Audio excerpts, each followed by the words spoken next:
Hi, it's Vex, and today we want to do the top 10 of March of the Machine. But before we go to top 10, we always have to do honorable mentions. This set is crazy commander focused. Let's just be honest. These are our didn't quite make it pile. And usually I have maybe one or two honorable mentions. But no, this set has 7 and maybe even more honorable mentions. I could literally make a top 20 and have spares, which is crazy to think about. But these are really cool cards. The honorable mentions, they don't even crack the top 10. We'll go over them real quick. I won't read them. But if you want to read them, you can. Let's go through the 2 Parators I love. Vorinclex gets 2 forest, any forest, even our dual lands, triumphs, etc. Very good card, and even a 6/6 for 5. Good on rate. Urbrass, very good in a spell slinger deck. Right there, does more spell slinging, and yes, it does have a back end. Well, not a back end, I mean back side. Right there. Who knows if it has a real back end, but you know. Let's move on from that one. We have the doubling or tripling of damage. Right here, Sea on Fire does triple damage. Uncivil Unrest does double damage. I know they're always tripling, doubling things nowadays. Surprise, surprise. People love it.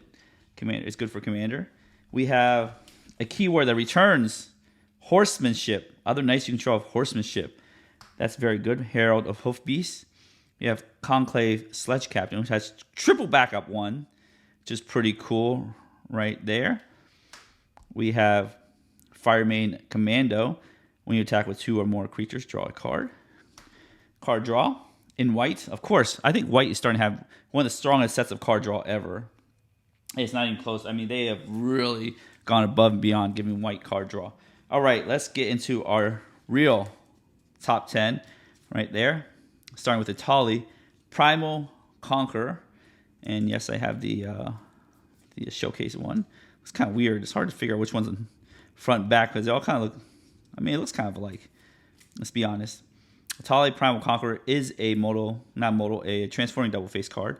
5 red, costs 1 more than the other original Atali. Trample.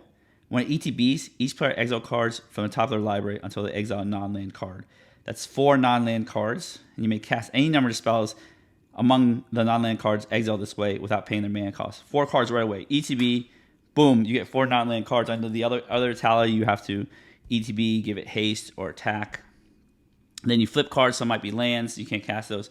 This is on ETB, 4 non-land cards. I have it in my Atlas deck tech. You want to check that out with this Atali being played. It is insane.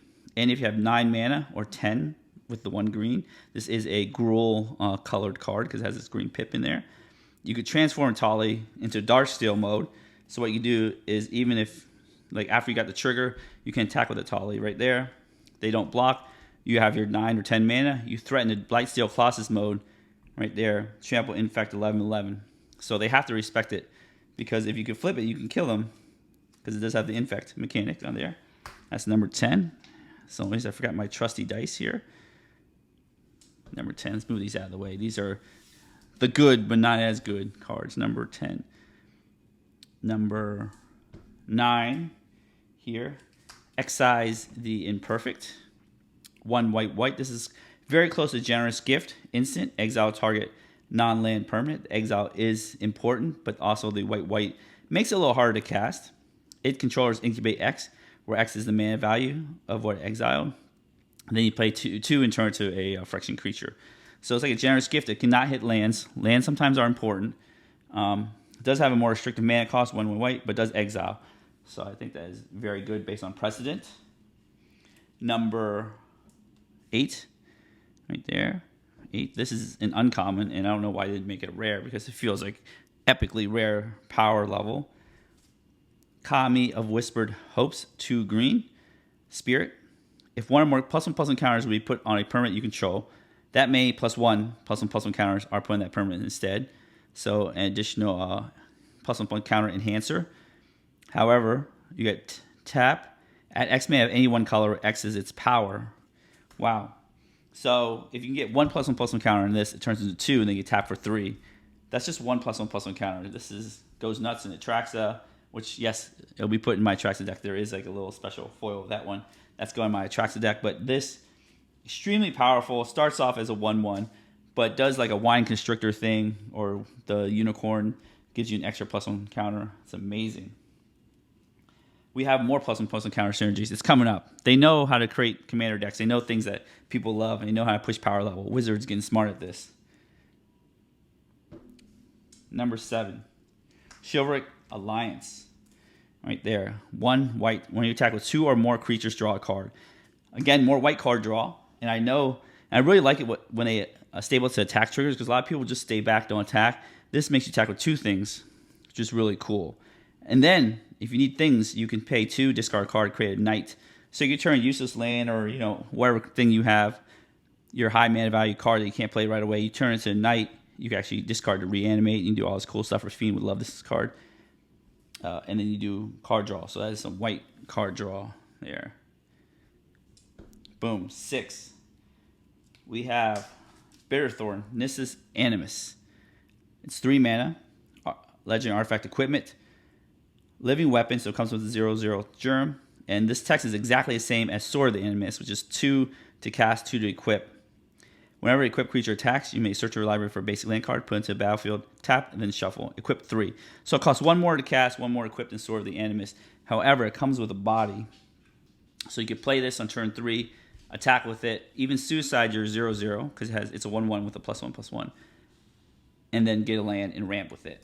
So I think this is really good in addition to Sword of the Animus, or in replacing Sword of the Animus. If you have creatures ETB triggers, like Welcoming Vampire, that's a white card that does card draw, Mentor of the Meek, stuff like that. So it's really good in there. So I love the ability to have a creature right away, because Sword of the Animus, you play on turn 2, you have to have a 1-drop, play on turn 2, equip on turn 3.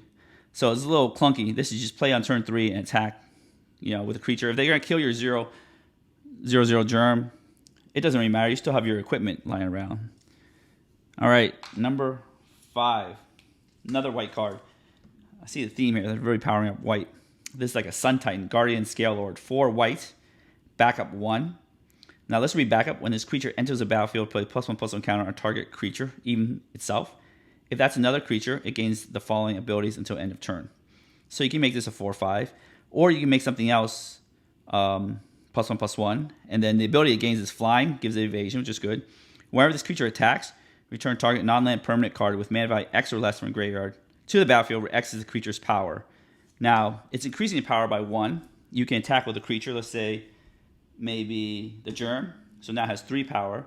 So it's kind of like a Sun Titan right there. You can attack with it. It's flying for that 1 turn. Then you can bring something back, like a fetch land or Risk Excite or whatever. I think this is really cool. It's a Sun Titan that can, get bigger things back. It does require a little more work, but it can get bigger things back. All right, that was number 4. I totally forgot to move the dice tonight. Number 3 here. No, that was number 5. Sorry, this is number 4. Gosh, forgetful me. I was too excited because Ozlith, the Shattered Spire. So this is very close to what the Kami of Whispered Hopes does. 1 in green. If 1 or more +1/+1 counters are put on another artifact or creature you control, that many +1/+1 counters are put on it instead.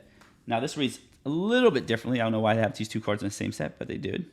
This is a permanent, and this is artifact or creature. So enchantment, if enchantment ever gets a +1/+1 counter, this will give it 1 extra, and this will not. I have no clue why they would word 2 things differently in the same set, but they did. Except for this cool part is that you could tap 1 green and put a +1/+1 counter on target artifact or creature you control, activate as a sorcery. So they did on target artifacts, so you put it on vehicles, so you eventually can become a creature. I think that's really cool wording there. I wish to say permanent, but it is what it is. And then it cycles too. I know on top of everything, it also cycles just in case you need to draw a card. Ozlith, the Shattered Spire. I think I put this above the Kami because this, has its own engine. Essentially, you pay 1 in green and you put 2 +1/+1 counters on something, and it does cycle. So that's why it gets a little bit higher reviews. Speaking of green, let's add another green card here. Tribute to the World Tree.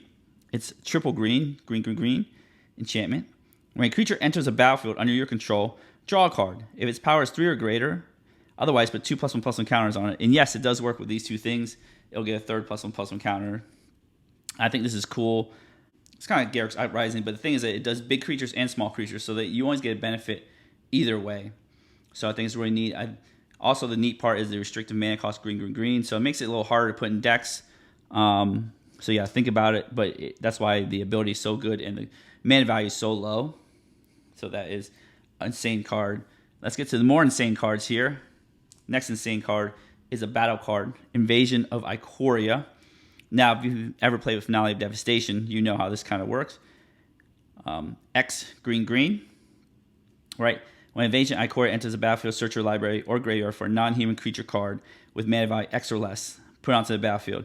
If you search your library this way, shuffle. It's a battle with 6 defense counters, so if you want to kill this, you hit it for like Planeswalkers, deal it 6 damage total over time. Then you could flip it. Now, you may think you're going to use it for the this mode here and never really flip it. However, in a commander game, one person has to defend it, and you and 2 other players with some political maneuvering can also attack it. And what do you get from the backside? Well, you get something. Well, you don't get another foil one, but you get something amazing. Zorothra, Apex of Ikoria. Reach. Don't forget the reach is important to kill your Scale Lord, just in case they attack you. Each non-human creature you control, for each non-human creature you control, you may have that creature assign its combat damage as though it weren't blocked.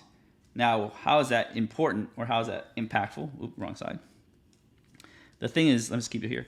The thing is, what you could do is you could flip this battle right here, or have somebody else flip the battle before your turn, so you had some person that can attack. You could strike them with everything, and you don't have to care about blockers because, boom, it just goes right through. Now, if this gets removed, then blockers wouldn't deal damage, but the backside is very relevant to EDH, and the front side is insane because it's a tutor.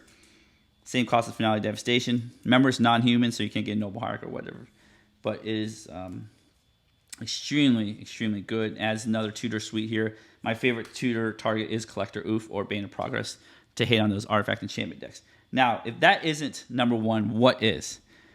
And it's not a green card. Spoilers, because you didn't want all the green cards in here. We are missing a black card. It kind of sucks. Actually, I think we are missing a black card in our entire pile. There's some good black cards, but not as good as these cards here. Number one card is Fairy Mastermind. Wow. 1 in blue. Flash flying. I love the flash. Whenever an opponent draws their second card each turn, you draw a card. You're playing as 3 opponents. And remember, this commander format is all about value. Value, drawing cards. People love drawing cards. They're not going to stop drawing cards if they have to give you a card. People don't play for Ristic Study, So they're going to keep drawing cards. You're going to keep drawing cards. Then you have the secret ability. 3 in the blue. Each player draws a card. Now, if it's the player's turn, that player would draw their second card. 1 for their turn and 1 for this. And then you draw an extra card. Now, other players draw on another player's turn, and you activate his ability. You might draw your regular card from your card, each player, right? And then 2 other cards, so maybe draw 3 for you. So, this is so good, and it's very cheap. 1 blue, it's on an evasive body, flying, it has flash. It is just everything you want to do. If I wouldn't call this a blue staple, I don't know what would. But this card is utterly insane. And it's just very innocuous. You just play it, you have chill on your battlefield, play on turn 2. That's what I love about it. You play so early, you could flash threat, flash in a blocker if you need. And it doesn't even matter the ability, you just have a blocker. The flash is very important, very key, why it's number 1. Anyways, tell me what your top 10, or tell me if a card I missed in the comments below.